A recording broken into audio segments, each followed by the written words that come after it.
How's it going, guys? Welcome back to the GSMC Chip Shot Football Podcast presented by the GSMC Sports Network. I'm your host, Manny Maradiege, live today on April 23rd to talk some more about the NFL Draft coming here in just a few days. I got some stories on the Atlanta Falcons and the Philadelphia Eagles.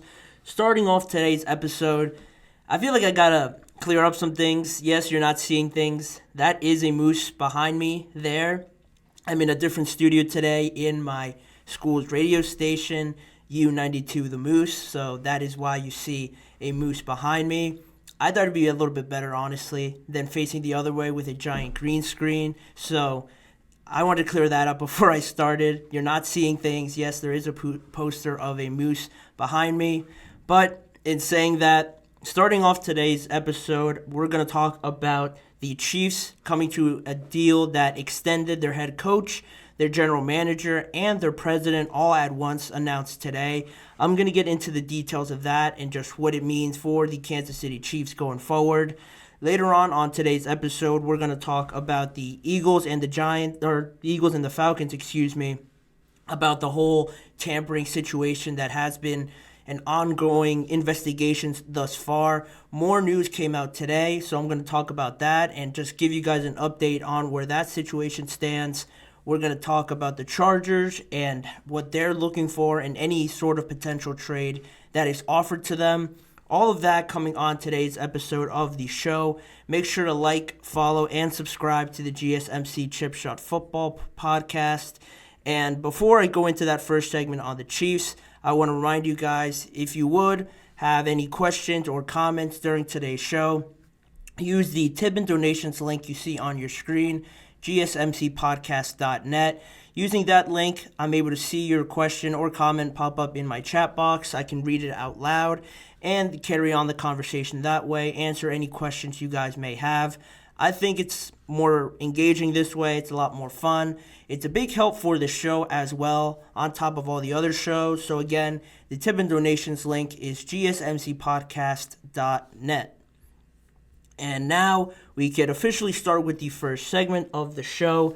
The Kansas City Chiefs extending their head coach, Andy Reid, their general manager, Brett Veach, and their team president, Mark Donovan. All were announced late Monday evening, and now carrying into today. There's more details on it that have come out. They all agreed on contract extensions, and I know Andy Reid's and their general manager Brett Veach's contracts run all the way to 2029, and on top of those two being together, no other specifics were mentioned on Mark Donovan's deal, so I'm sure that'll all get hashed out in the next day or two, but for right now, Brett Veach and Andy Reid are set to go through 2029.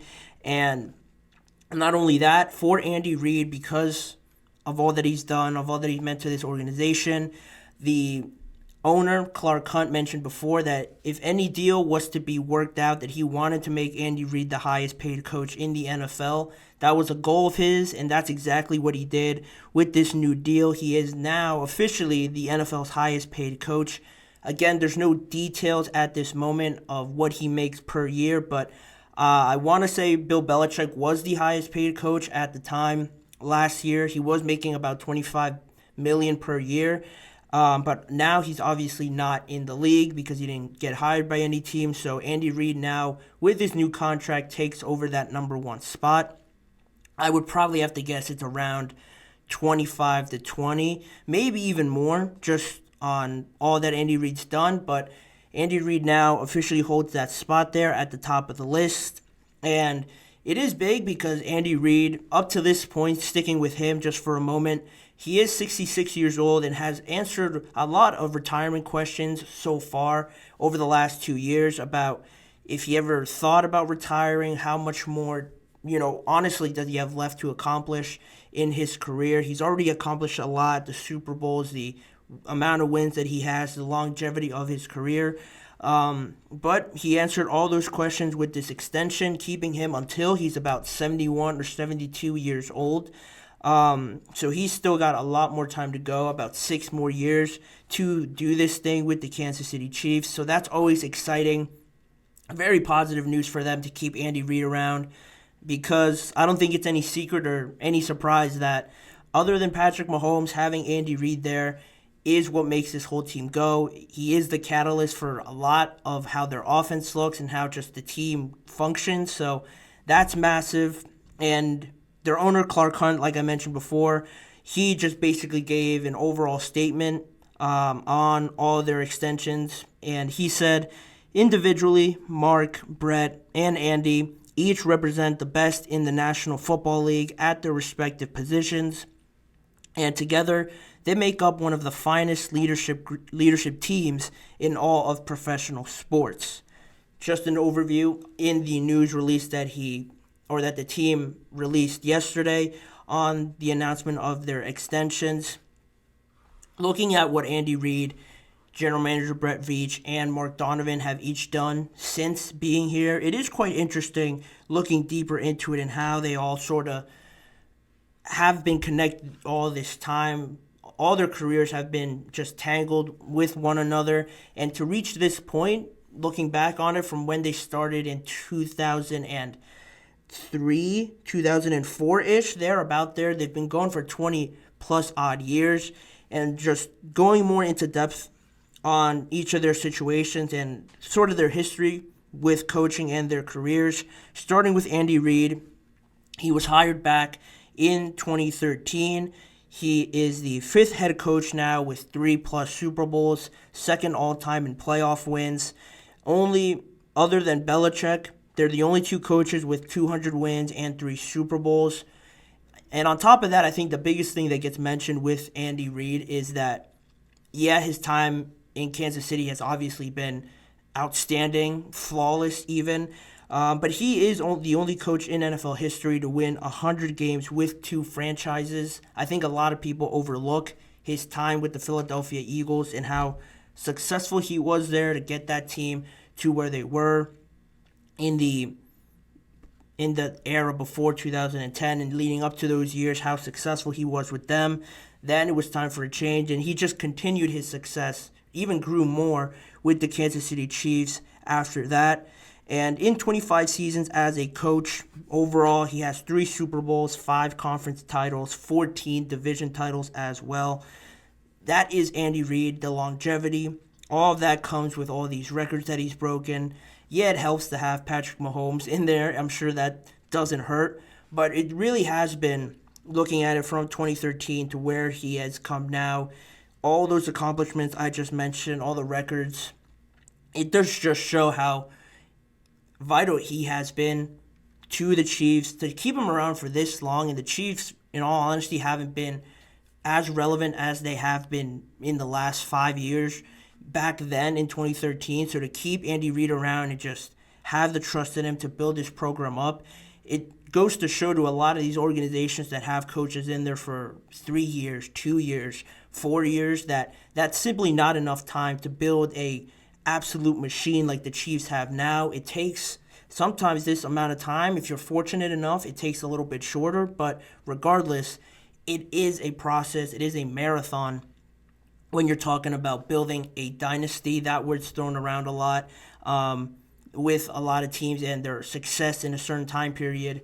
To build a legit, successful dynasty, you're going to have this sort of longevity and just grit about you to continue on. That's what Andy Reid has shown. That's why he's gotten this contract extension. And it doesn't fall far from the tree, in all honesty, where General Manager Brett Veach comes in. He became the Chiefs general manager in 2017. And nothing probably will be more famous than him becoming the general manager in 2017 and then trading up to draft Patrick Mahomes in 2017 at pick number 10. And the rest is history from there. From that point, how fortunate you have to be. Just think about it for a second, to come in and think, oh, we're going to move up and draft this kid because we see something in him. Nobody in that year had Patrick Mahomes even close to what he could be now. And to see something in Patrick Mahomes, trade up to him nonetheless in your first year, it's nuts to think about how it all just fell like this for Veach and the Chiefs organization in 2017 in his first year. to get their franchise quarterback still for the next 10 plus years. It's really exceptional and just extraordinary how that all just fell into place. And since then, like I mentioned, the rest is history. 3 Super Bowls, 4 conference championship games, 85-30 record in 7 seasons as the general manager. At least 10 wins in each of those seasons for Brett Veach as the general manager. Nothing short of flawless again with him, and how it all connects still. It even connects further with their president, Mark Donovan. When he became the president in 2011, he joined the Chiefs technically in 2009, but he was elevated to the president in 2011. Worked as the Eagles' senior vice president from 2003 to 2008. While Andy Reid was the head coach there, and Brett Veach was on Andy Reid's staff as an assistant coach / scout back then from 2004 to 2009. So that was probably the craziest part to me, how all of them have been together for about 20 plus years now, back to their time with the Chiefs. Andy Reid, head coach, Brett Veach, assistant coach, scout, and Mark Donovan, senior vice president, all part of the Eagles, all continuing together to the Chiefs and sort of building their own sort of era, organization, really implementing their stamp on it. And now you see where it has grown to. I'm sure none of these guys would have thought that back then in 2004 to 2009 that they would ever come close to where they are now. But it is funny how it all works out like that, just working around these guys. You don't think by any stretch of your imagination that you're going to get to where the Chiefs are now with this group, but this is where they are. They all have definitely deserved all the records, all the praise, and everything that they've built, because as much as it is the players, the organization, the coaching, and all that matters tremendously just in terms of stability, having the same routine, the same standards, establishing a culture, another word that's thrown around a lot, building a team culture and how important that is. That the epitome of that is just the Kansas City Chiefs. You see it year in and year out. People would doubt them. People will say the roster's not great, but that's where the organization, the coaching, and all the front office members come in, because if the team's not great, if you have all these pieces in place to still deliver on the culture message, deliver on what the Chiefs stand for, you get seasons like last year, or you still get impressive seasons overall. Not everyone has a Patrick Mahomes. I acknowledge that. That certainly helps, but it is as much Patrick Mahomes as it is all these guys. They get an extension running through 2029. Unfortunately for the rest of the league, they're going to have to see all this group of guys together for the foreseeable future, but the Chiefs did the right thing, extending these guys, well-deserved, and now they're just going to have to go and try and win a 3rd Super Bowl in a row, create more history. I'm not going to be the one to doubt them, but we are early in the process, so we're going to have to see how it goes, starting with the draft in just a few days. And in saying that, I will transition into the next segment, but before that, we are going to go into a quick break. But stick around with me. We have a lot more to cover on today's episode, starting with the Jets and where they stand on the number 10 overall pick. Who are they getting info from? Who are they getting feedback from to help them decide what to do with this pick? Stick around and I'll tell you who those people are. You're listening and watching to the GSMC Chip Shot Football Podcast.